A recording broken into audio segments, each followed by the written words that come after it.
Assalamualaikum warahmatullahi wabarakatuh.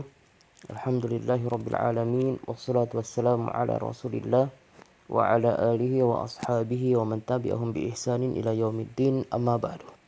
Alhamdulillah, ya, melanjutkan pelajaran kita di pelajaran Durusul Lughah. Namun di kesempatan ini kita masih akan menjelaskan beberapa faedah yang ada di latihan yang kedua. Ya, latihan yang kedua, di mana di latihan ini, ya, di nomor yang pertama sampai yang ke-10 ya, nampak kebanyakannya ataukah kalimat yang ada, ya, dibagi terdiri dari dua kata, ya, kata yang pertama, kata yang kedua, atau lebih tepatnya kita katakan terbagi menjadi dua bagian. Ini bagian yang pertama, ini bagian yang kedua. Begitu juga dengan nomor yang selanjutnya. Ini bagian yang pertama, ini bagian yang kedua. Ini bagian pertama, ini bagian kedua. Al-labanu baridun bagian pertama, baridun bagian kedua. Al-ma'u bagian pertama, harun bagian yang kedua. Al-imamu jalisun, al-imamu pertama, jalisun bagian kedua, dan seterusnya. Dan ini sama dengan yang ada di bacaan sebenarnya, ya, sama dengan yang ada di bacaan, ya. Misalkan al-qalamu maksurun, al-qalamu maksurun. Biasanya di beberapa majelis jika Anda menjelaskan tentang tata letak atau tata bahasa yang ada pada kalimat yang seperti ini, ya, ini biasanya Anda jelaskan dan juga Anda nampakkan dalam cara bacaannya, ya, di mana, ya, isim itu ataukah sebuah kalimat, ya, jika diawali dengan isim seperti ini, al-qalamu maksurun, ini isim. Jika diawali dengan isim maka kalimat itu akan terbagi dua, menjadi dua bagian. Bagian yang pertama, ya, bagian yang pertama, al-qalamu misalkan, ini diterangkan, ini diterangkan. Maksurun ini keterangan, dan begitu seterusnya. Al-qalamu maksurun, al-qalamu diterangkan, maksurun keterangan. Pulpen itu patah, ya. Al-babu maftuhun, pintu itu terbuka. Al-babu diterangkan, maftuhun keterangan, ya, dan seterusnya. Kemudian di latihan yang kedua ini dinampakkan, ya, penggunaannya. Ya, di mana di sini kita juga melihat di contoh ini yang di tugas yang kita berikan. Saat dibaca itu juga seakan dia terbagi dua. Misalkan kita baca al-maktabu maksurun, al-maktabu maksurun. Al-maktabu bagian yang pertama, maksurun bagian yang kedua. Al-maktabu ini diterangkan, ya, diterangkan, ya. Maksurun ini keterangan. Al-qamisu diterangkan, wasihun keterangan. Al-masjidu diterangkan, maftuhun keterangan. Al-mudarrisu diterangkan, jadidun keterangan, dan seterusnya. Ya, coba perhatikan, kita sama-sama perhatikan. Bagian pertama yang diterangkan dan kemudian dibandingkan dengan keterangan, ya, maka kita akan melihat jika sesuatu yang diterangkan maka semuanya harus ma'rifah. Ini dia al-qamisu ma'rifah. al-masjidu, al-labanu baridun, al-ma'u harun, al-qamaru, dan seterusnya. Beda dengan keterangan, maka keterangan itu nakirah atau tanpa alif dan lam. Maksurun, ini contohnya. Wasihun, ini contohnya.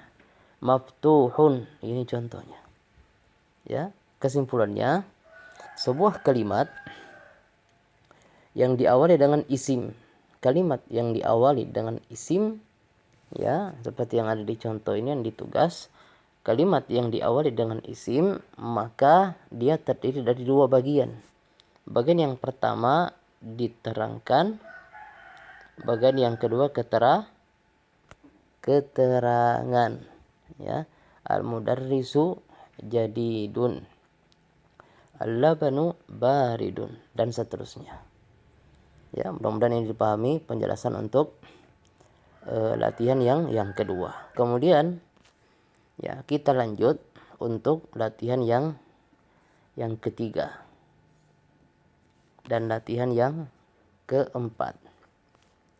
Di latihan yang ketiga ini perhatikan perintahnya, imla al-faragh, isilah al-faragh, bagian yang kosong, fima yali, pada soal berikut, biwad'i, dengan meletakkan al-kalimatil munasibah, kata yang sesuai, min, dari al-kalimatit taliyah, kata-kata berikut. Jadi perhatikan, ada kata jamilun, ada wasihun, ya, ada maftuhun, ada harun, ada thaqilun, ada khafifun. Ya, perintahnya perhatikan, isilah bagian yang kosong pada soal berikut dengan meletakkan kata yang sesuai. Ini yang dimaksudkan. Pilih setiap kata ini, masukkan ke bagian yang kosong, ya. Misalkan jamilun, ini kemana? Ke sini kah? Atau ke sini? Ya, atau ke sini? Silakan dipilih, baru diletakkan di bagian yang kosong. Perhatikan. Tadi telah kita jelaskan bahwasanya isim itu, kalau kalimat itu jika diawali dengan isim maka dia terbagi dua. Ada yang diterangkan, ada keterangan. Di latihan yang ketiga, kita ingin diuji sejauh mana pemahaman kita dengan mengerjakan soal berikut, ya. Setelah kita mengetahui kalimat yang diawali dengan isim itu terbagi menjadi dua, ya, ternyata di latihan ini yang dikosongkan adalah bagian yang kedua. Al-hajaru, batu itu, titik-titik. Ya, itu yang dikosongkan. Kita dilatih untuk mencari mana bagian yang kedua, yaitu keterangan. Dan ingat, keterangan itu biasanya nakiroh. Al-mindilu, titik-titik. Al-babu, titik-titik. Al-waraku, dan seterusnya. Ya, jadi yang dicari bagian yang kedua, dan jangan lupakan bagian yang kedua itu adalah, ya, keterangan. Lanjut untuk latihan yang keempat. Ya, ingat, kalimat yang diawali dengan isim terbagi dua. Ada bagian yang pertama diterangkan, bagian yang kedua keterangan. Ya, perhatikan di latihan ini perintahnya, imla al-faragha, isilah bagian yang kosong, fima yali, pada soal berikut, biwad'i, dengan meletakkan kalimatin munasibah, kata yang sesuai, terserah antum kata apa yang sesuai, ya. Di sini tidak ditentukan, beda dengan latihan yang ketiga. Di sini ditentukan, ya, kata-katanya apa.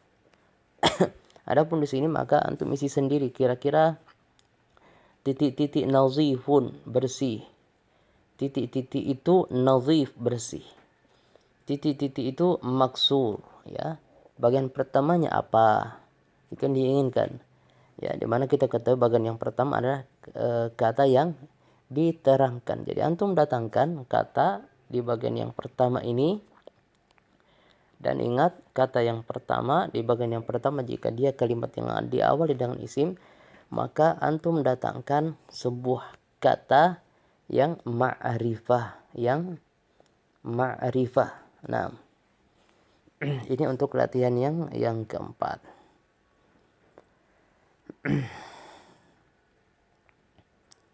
Kemudian perhatikan ya, al-kalimatul jadidah.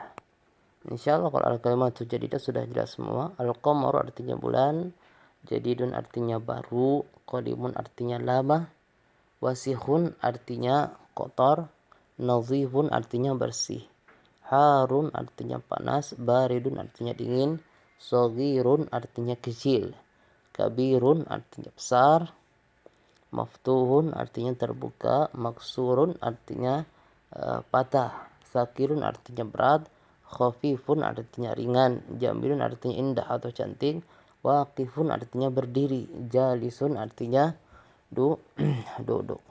Dan ingat, kesemua kosakata ini adalah isim. Ya, jadi fiil belum kita pelajari. Insyaallah akan ada saatnya kita juga akan mempelajari tentang fiil. Namun ini dasar yang dipelajari dan diawali dengan pemahaman ya yang benar tentang isim.